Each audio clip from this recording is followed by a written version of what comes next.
Well, it seems a little odd to worry much about sleeping arrangements right now. With everything else happening, there are just bigger things to focus on. That's true, I guess. But it's not like you couldn't... It's comforting to have someone else nearby. Nights have been pretty lonely.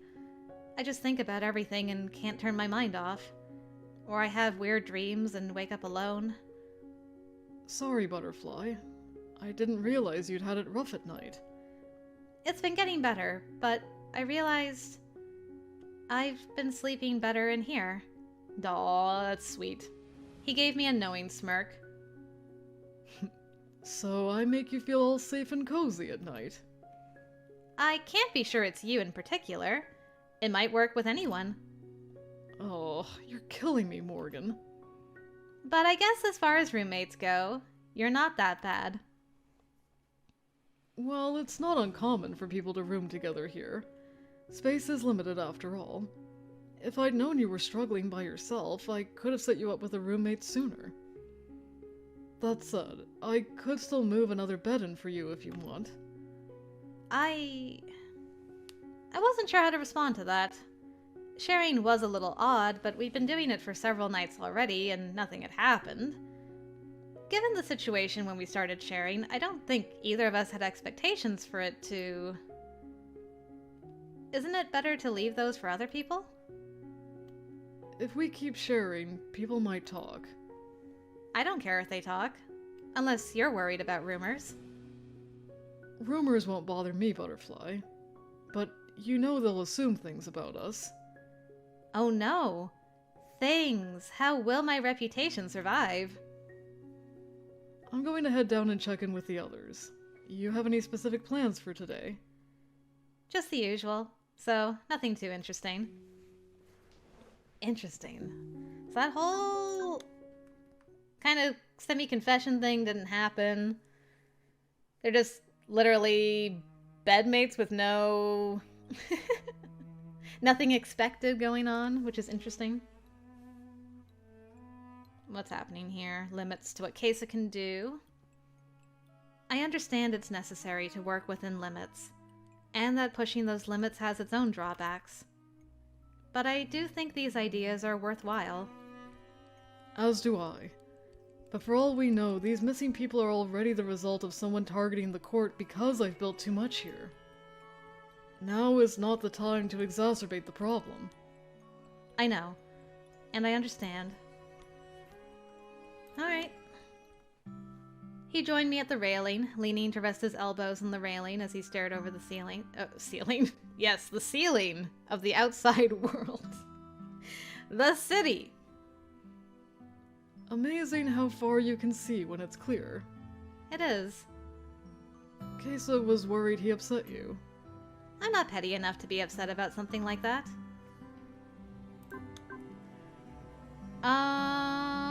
Any affection this time? Nope, more analytical. Well, I needed a distraction for a while, particularly when I first arrived. Thinking about that kind of thing helped keep me sane. I'm sorry. I know it was rough for you at the start. Maybe even now? It's better now. Or would be, if not for mind-controlling Espers who may or may not be actively trying to find me. Yeah, I'm sure a crisis of that magnitude isn't making you love it here. How it's affecting my feelings might be the least of the concerns. Unfortunately, you're right. But that won't stop me being frustrated about it. If life here is hard on everyone else, something that was very much beat into me when I first arrived, I doubt it was reasonable to assume it wouldn't also be difficult for me. I wanted this to be a place you could lie low and take your time to get used to the situation. I didn't want it to turn into... this. I'm not sure I want to think this is what being an Esper is. But I guess in a way it is, right? Yeah. But for the record, I'd love it if you could focus your energy on making a rooftop garden and all the other things you want to do to improve Cordis. Seeing you put your energy to something like that would make me way happier than having to talk about things like you... using your Psi to combat some mind control freak. One day. Let's just hope that it's something I'll be able to do one day. Yeah. We stood there for a long time afterward, not talking, just watching the city below. And then Dream World happened.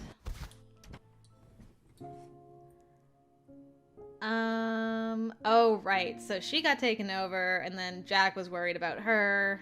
And let me guess, no affection? No affection. We give him the 3rd degree. Now you know how I felt when I saw you come back a complete mess. On second thought, I doubted it was a good time for that particular remark. Yeah. He flinched and went stiff for a few seconds, but said nothing in response. Not for a while. I seem to remember you also telling me to stop taking stupid risks. You already said I'm getting a lecture too.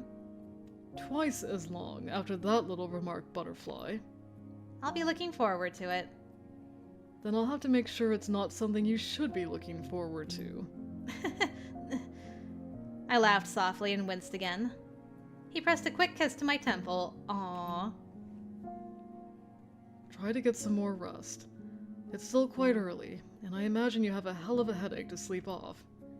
You should sleep too. I'll try. I want you to know we're going to catch this bastard. And when we do, we're going to make him regret provoking us. I just want to find out what he's trying to accomplish. I want that, but not as much as I want to make him regret touching you. I hoped we could find him, because this was getting out of hand. I finally fell asleep to the sound of Jack's heartbeat. Aw, so cute, so sweet. At least he didn't go too far, I guess. I just would have preferred for him to stay here like he said he would. But it wasn't in his nature to sit around and not help others. Even for me, I guess. And I couldn't dislike that quality. Under the circumstances, it's understandable they want to keep people out of this area too. Please, that was just an excuse. He's pissed and wants someone to take it out on. No, we haven't. Okay. He's been beating himself up all morning that he didn't wake up and stop you before you got downstairs. That he didn't find this guy before he could touch you. Troublemakers are good for getting frustrations out. So much for admirable qualities, I guess. So much for that. In any case, he said to contact him as soon as you were up. Awake, not up. Ooh, sorry, Celeste. Right, Celeste is pulling a prank. Celeste, that's kind of mean, but also funny in a way. I couldn't help but laugh a little at how annoyed he was going to be to find out she didn't even try to contact him. Poor Jack. Not that Celeste had a shred of pity for him. Well, the ruins are pretty inconsistent with how they respond to Psy. I don't know if they're inconsistent or if we just haven't worked out the pattern yet. End result is the same. True. But he's been luring people for weeks, and I think we have to assume he's doing it from down there. So I'm inclined to agree he's found a way to avoid it. Rory, I understand it's hard to talk about, but can you think of what his motivation might be? And now you get in trouble. Celeste wasn't happy about it, but relented when I refused to go back. In any case, I was just sitting here the whole time you were gone. It's not like I was roaming the streets, beating people up. I'm completely recovered, Morgan. So as soon as I'm recovered, I'm allowed to beat people up too? I can't imagine you beating anyone up ever. I'm going to change. We'll talk in a bit. I'll come up with you. Going to watch me change? There's an adjoining bathroom. I don't have to watch. Now you're going to hurt my feelings. He offered me a hand and helped me up, surely noting the way I paused to let the dizziness pass. Celeste shouldn't have let you get up yet.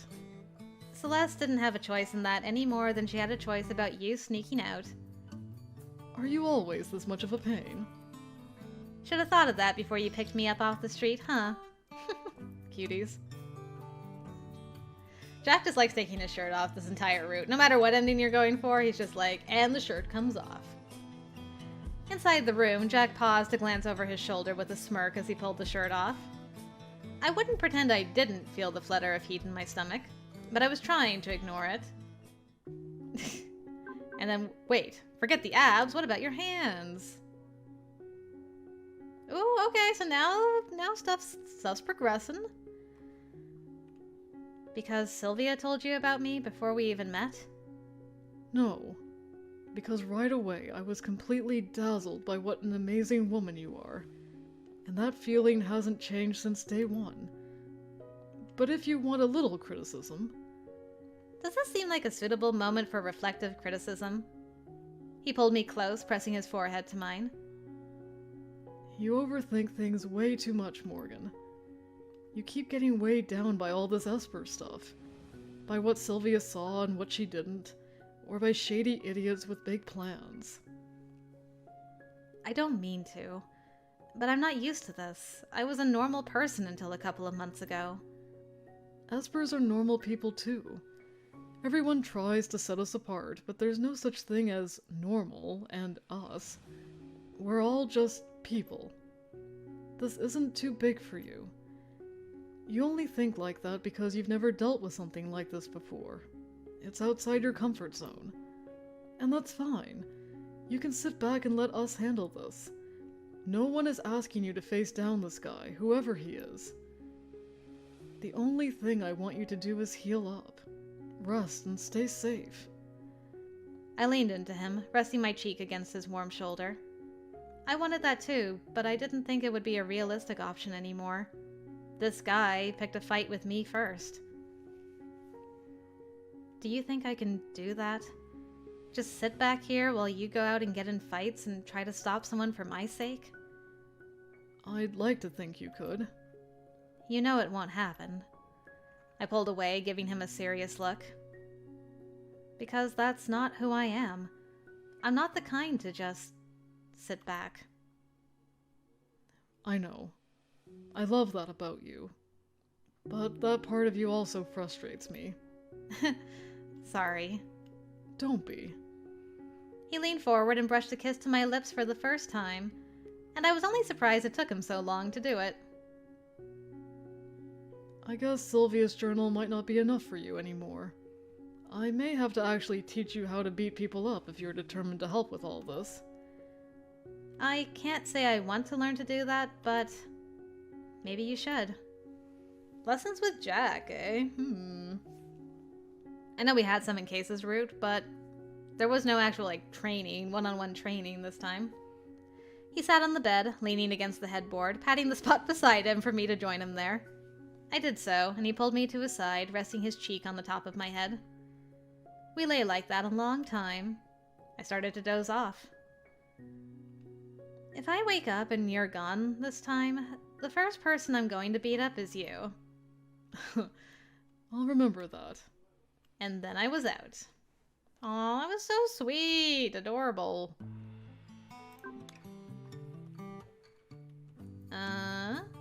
Alright. No hanky-panky stuff happened, so there was no Jack, let her rest for God's sake, man. I received a stern warning to rest, considering we were uncertain what was ahead of us, so I did my best to go to bed early. But going to bed early meant I was awake early as well, and I could already tell there was no chance of me getting back to sleep. I could have kept you up if you'd have let me. I rolled my eyes at the smirk on his face. I was under doctor's orders to rest and not do anything strenuous. That particular doctor needs to... She's just doing her job. Sure. Just happens her job is incredibly annoying. I leaned over to give him a soft kiss before setting the journal down and stretching my arms above my head with a soft groan. What do you look so worried about, Butterfly?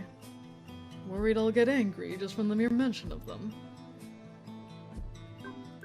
I wonder if that line of dialogue changed because he's still calling her Butterfly quite a bit longer into this route than he did originally, which is interesting. It was Carrie who stepped between them, shooting each one a glare. Not helping, you two. This is serious, and we need to be focusing on a solution, not arguing.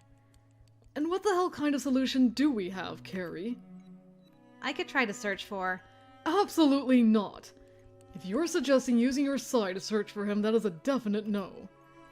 We worked on improving my shield last night, Jack. Even if I encounter another mind bomb, I think I can... No, Morgan. It's too much of a risk. They could also have improved their traps. Then what do? We skip. Ooh. Okay, so I have a note here that I need to make a save, because we're going to come back to this choice for a bad ending in the future. So I'm going to do that right there. And for now, we're going to do the emotional thing, because apparently that one choice leads to a bad ending. So we'll come back to that a little later. Let's see how our meeting with Sylvia goes. Okay, so nothing changed with Sylvia, despite our personality being slightly different. What am I doing here? Okay, not emotional this time. Analytical. If we'd been more careful, he wouldn't have to rampage. I'm not sure what we could have done different. It's true. I don't know how you would have stopped Rowan otherwise. Probably a lot. We assumed it was like any other situation. And we were wrong. That was our fault. At the very least, we shouldn't have assumed Cordis was safe. I don't think we did. But we can't think of every possible scenario. Then what good are these stupid abilities in the first place? I should have made sure people understood what this guy can do. It's not your fault, Morgan. I got myself away from him, but I couldn't keep him from taking a friend. That was unfair. It was unfair I was here and Rowan wasn't. Jack pulled me into a gentle hug. I can tell what you're thinking, and just... stop. You aren't to blame for anything. This isn't our first crisis. The situation is bad, and it's not something we've dealt with before, but it's not our first crisis. It's going to be okay. I hope so. I really hope so. Jack and I were silent for a long time after that. I still didn't want to bring up the journal, and Jack never asked, so I filed it away to talk about the next day. Okay, so now Jack's been taken over, and we can't tackle him. That is X'd out to us. And this is where another bad ending happens, so we're gonna make another save. So apparently, if you do this, bad ending town, which makes sense. That was like the one I did not want to do. So this is our only other option. What should I do? He was heading to the window. He's going to leave the same way Rowan did. I couldn't let that happen. My first instinct was to do two things at once. First, I sent a message to Celeste. Since Kesa had given me partial net access back, I could at least do that much. And while I did that, I darted to the window, positioning myself between it and Jack. If Jack tried to get past me, I wasn't sure I'd be able to stop him. Even if I mimicked his abilities, that didn't mean I had the skills to fight someone. There was more to something like that than just strength. Jack had skills and experience I didn't. But would the person controlling him be able to get Jack to utilize them effectively? Jack stopped, lifting his head to stare at me. His face was expressionless, eyes holding that faint yellow glow. Where are you going, Jack? Something flickered over his face. Maybe recognition? Maybe confusion. Calling. He's calling me. My jaw tightened at the mention of he, that bastard. It's too late to be leaving tonight, Jack. And it's raining outside. Don't you think you should— No! I flinched when he shouted, but held my ground between him and his route of escape. Have to go. He moved towards me again, and I took several steps back, hips striking the window ledge behind me. I really didn't want to have to fend him off and have one of us get hurt. I sighed with relief when I heard the rapid footsteps outside. Someone flung the door open, flooding the room with light. Morgan! Jack recoiled from the light and sound. I grabbed his arm.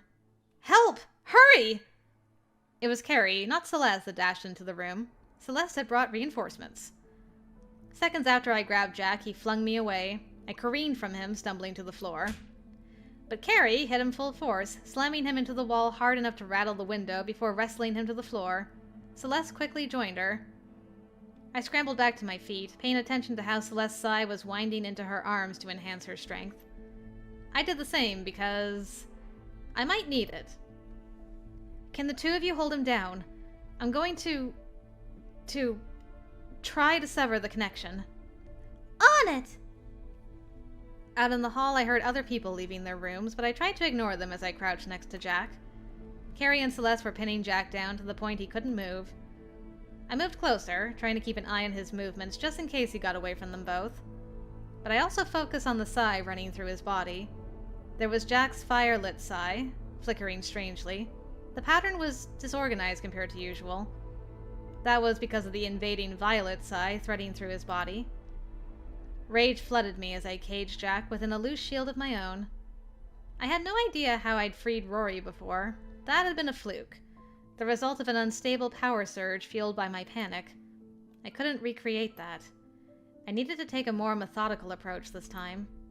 For now, I needed to block that invading Sai, and quickly. Carrie and Celeste were struggling to hold him down. Quickly, Morgan! I'm trying! The shield I had up wasn't successful. Some of the invasive Sai went straight through it. I let out a soft breath, solidifying the barrier between Jack and the invading Sai. Then imagined my Sai forming a sharp edge, something I could sweep through the remaining threads, snipping them off. It wasn't as easy as the mental image made it seem, but the threads wavered, flickered, then snapped. Nice. Yeah, she's definitely struggling more this time around. The light faded from Jack's eyes, and he went still. I kept the shield around him until the residual violet Sai within him dissipated and the threads in the room retreated. Still wary, I crouched next to Jack, and I set a hand on his arm. Jack? He groaned, looking up at me with sudden confusion. Morgan? What the hell is going on? He struggled against the other two, craning his neck up at them. They eased their grip but didn't release him. You don't remember anything that just happened? No? What's, Is there a reason the two of you were sitting on me? No offense, ladies, but I'm fine with just Morgan. A foursome is a bit— Ow! And he had to go there, didn't he? Celeste punched him on the shoulder hard. You idiot! I let out a shaky laugh and got to my feet. He was back. But a few feet away, I caught sight of my reflection in the window, a ghostly figure against the dark of night outside. My smile vanished. This was escalating, and it really frightened me. Okay. Hi, Veli. So glad you could join us again. I'm sorry, Veli. I really am. If you're sorry now, you shouldn't have let it happen. Come on. Do you have to have someone to blame here? Jack, it's fine. No, it isn't. I wasn't sure how to tell him that I understood Veli's anger. No, I didn't think it was my fault Rowan was gone, but I understood Veli wasn't angry at me. He was angry at the situation and lashing out because he felt helpless. It wasn't great to be the focal point, but people weren't rational when they were hurting. As long as all he threw at me were words, I'd survive. At this point, it was probably better to let him rant, because I doubted our words would get through to him. I set a hand on Jack's arm. This isn't helping. I'm in agreement there. We should focus on the task at hand, not throwing blame. Okay. Is it possible there's something preventing him from trying again? It could be he has no interest in Rory if he's targeting stronger people now, but it seems strange for him to leave me alone. I had given little thought to that, but you're right. It's odd he went for Jack and not you last night. He re-established a connection with Rory back in New Albion, but at that point the connection hadn't actually been severed apparently, just weakened. Now though, Rory and I both have had our connections to him explicitly severed. Jack too. Could it be that he can't re-establish a connection once it's been severed? That seems likely. Okay, so we're back. Not to interrupt your discussion about my abilities, but... Well, not to point out the obvious, but they are my abilities. It would be nice to be included in said discussion. Why? Are you saying you don't want to do it? I'm saying that if you want my help, then you should speak to me about it, not around me. I apologize if we came across that way. It wasn't my intent. It shouldn't be a discussion at all. We aren't going to throw anyone under the bus. And you don't have to sacrifice yourself for anyone, Morgan. Okay, so we're back. Let me guess, I don't follow him this time. Oh gosh, I hate that.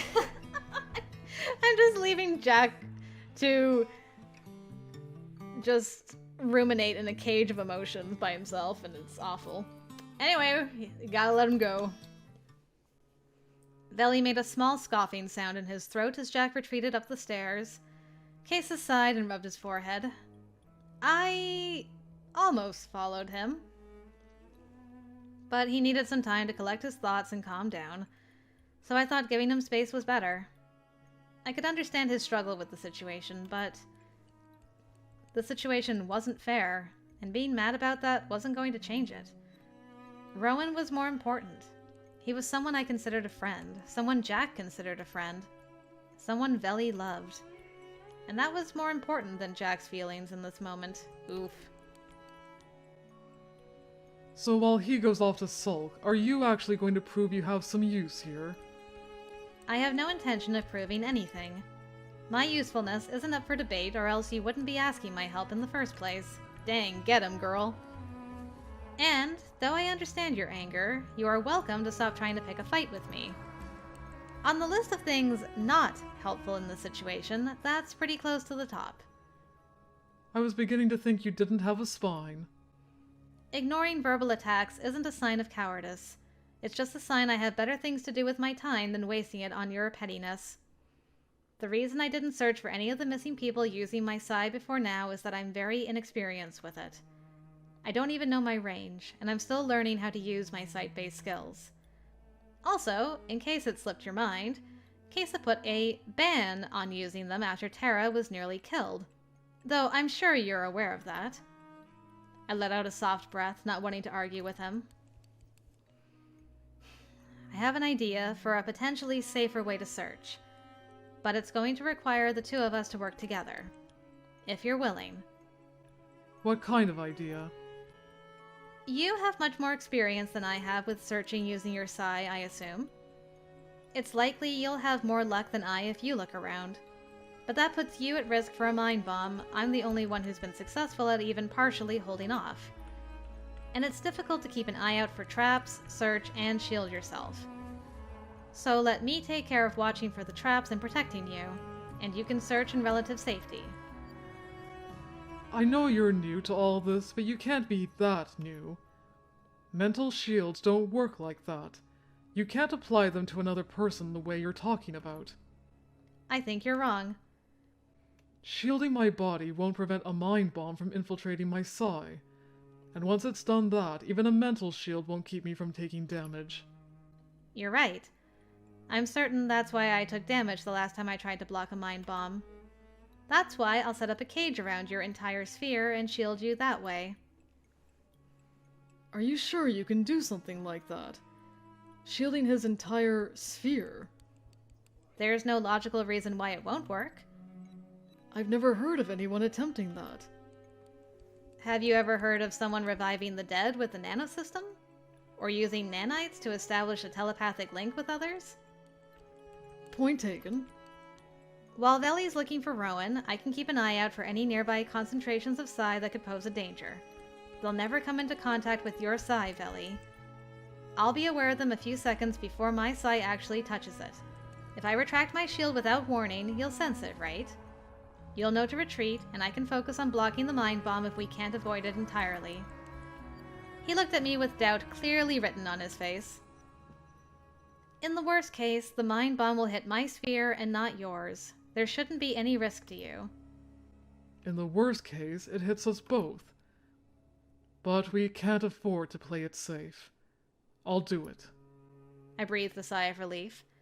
Knowing we each had one job meant we'd have a higher chance of success. I was glad he agreed. The others worked to clear the lobby of distractions, and that was when I realized Jack was back, sort of. He was at the top of the stairs watching. I don't know how long he'd been there or if he had any idea what we were planning. Part of me wanted to go to him, but there was no time to comfort him for now. I knew he was worried. I knew it was easier to be the one taking the risk than the one watching on the sidelines. But I had to do this, and he had to realize he couldn't always keep me locked away from my protection. Newbie Queen, get over here so we can get started. So I did. Jack would have to wait.